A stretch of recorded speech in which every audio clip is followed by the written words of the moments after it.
Hello guys! So, ang topic natin for today, gusto mo bang malaman kung yung crush mo or yung gusto mong tao ay crush ka rin niya or gusto ka rin niya? So, kung nakaka-relate ka, panoorin mo ito.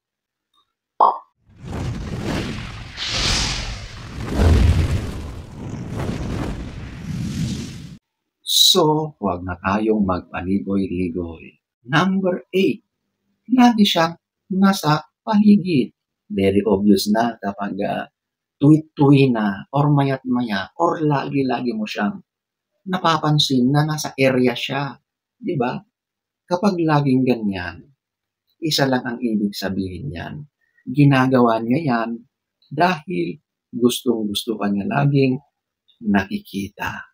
Ang mga ito ay consistent na ginagawa, okay? Hindi yung isang beses lang tapos binibigyan mo na ng kahulugan. Napapansin mo na lagi-lagi. Okay? So kapag ganyan, dahil yan ay may gusto sa iyo. Number 8. Number 7, tinutropa, kinakaibigan, yung mga tropa at kaibigan mo. Oh, siyempre, alam nyo na kapag ganyan ang nangyari. Kasi gusto niyang mapalapit sa iyo sa pamamagitan ng mga kaibigan at mga tropa mo.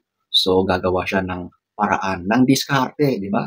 At kapag ganyan ang nangyari, edi lahat na kayo sa circle na yan ay magiging magkakaibigan na, maging magkakatropa na.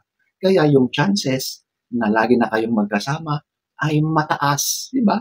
Kasi yung mga friends ninyong dalawa ay parehas na. Kumbaga, ayan na, isang group na lang kayo at yan, lagi na kayong magkakasama.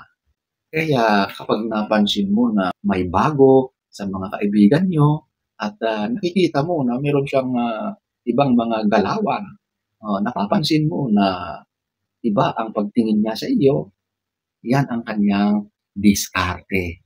At isang sign yan na type ka niya, crush ka niya. Kaya siya gumagawa ng paraan para mapalapit sa iyo. Number 7. Number 6, nagiging awkward. Alam nyo, itong sitwasyon na ito ay normal, lalong-lalo na kapag lakas tama siya sa iyo. Nangyayari ito kasi yung emotions, yung mga feelings niya ay hindi niya makontain, hindi niya makontrol. Kaya nagiging asiwa, nagiging awkward yung moment, di ba? Nangyayari talaga ang mga ganito kapag merong gusto sa iyo ang isang individual. Andyan na, kinakabahan yan.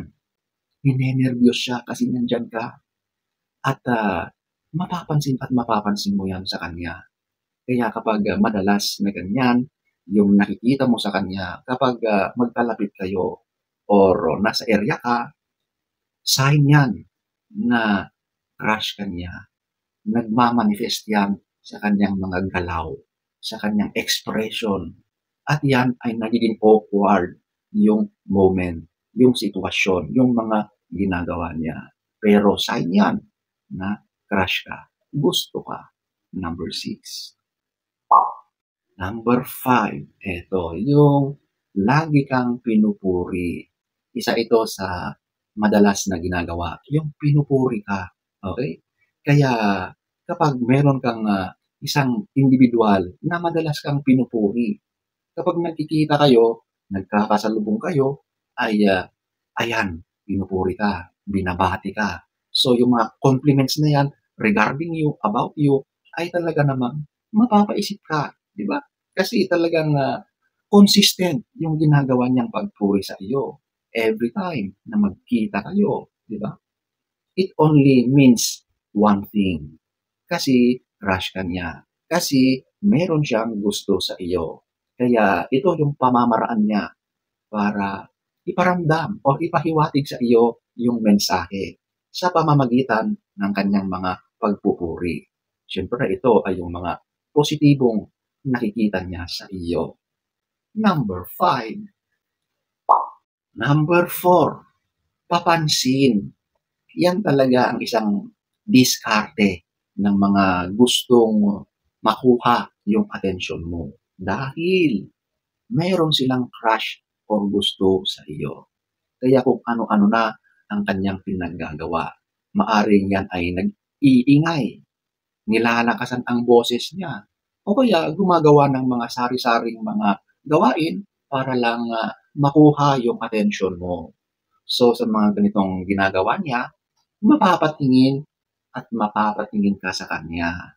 Pero yung mga ganyang gawain, pagpapatawa, pag-iingay, pagpapakitang gilas para makuha yung atensyon mo is para-paraan lang yan para ma-attract ka niya, para makuha yung atensyon mo dahil crush ka niya.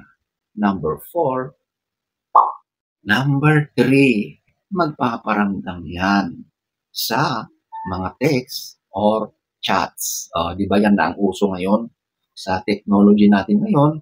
Yan yung madalas na ginagawang medium para magkaroon ng connection, communication through chats and text. Kaya kapag nakaka-receive ka ng mga random na messages galing sa tao na yan, sigurado na may gusto yan. Lalong-lalo na kapag yan ay consistent, di ba? Example na lang, yung binabati ka sa umaga, binabati ka bago matulog, kinukumusta ka niya. Di ba? Yung mga ganyang mga sinasabi sa text, isang pagpapahiwatig yan na meron siyang interest sa iyo. Okay? Alam nyo, sa mga ganitong gawain, dito nag-uumpisa ang mga ganyan. Ligawan. Kaya ladies and gentlemen, kapag nakakatanggap ka ng mga ganyang mga text, lalong-lalo na kapag yan ay madalas, isa lang ang ibig sabihin niyan. Crush ka. Gusto ka. Promise. Number 3. Number 2. Ito, yung laging nakangiti sa'yo. Isang pagpapakita kasi yan na merong interest sa iyo ang isang tao dahil sa mga ngiti, okay? Kasi at normal situations, normal instances, hindi ngingiti ang tao kung nagkatinginan lang kayo at walang something in between, walang ngiti-ngiti na mangyayari. Kaya yung ngiti na yan, nangyayari lang yan dahil merong special feelings in between or maging sa isa sa inyo. Kaya ladies and gentlemen, kapag nahuhuli mo or nakikita mo siyang nakangiti sa iyo, dahil yan ay crush ka niya, gusto ka niya. Number 2. Number 1. Ito, yung laging tumitingin. Kapag andyan ka sa area or nakikita ka niya, ay lagi mo siyang nahuhuling nakatingin sa iyo. So, ito yung takaw tingin. At kapag napatingin ka naman sa kanyang direksyon, bigla yan babawi or titingin sa malayo or sa ibang direksyon. At kapag hindi ka ulit nakatingin at bigla kang babawi ng tingin sa kanya, ayan na naman, nakatingin na naman yan sa iyo. So, kapag ganyan, ang napapansin mo na lagi mo siyang nahuhuling nakatingin sa iyo, high chances na crush ka niyan, gusto ka niyan, okay? Kasi ang taong walang gusto o pakialam sa iyo, hindi ka niyan pagtitinginan unless na merong dahilan or something para tignan ka. So, ayan po ang number 1.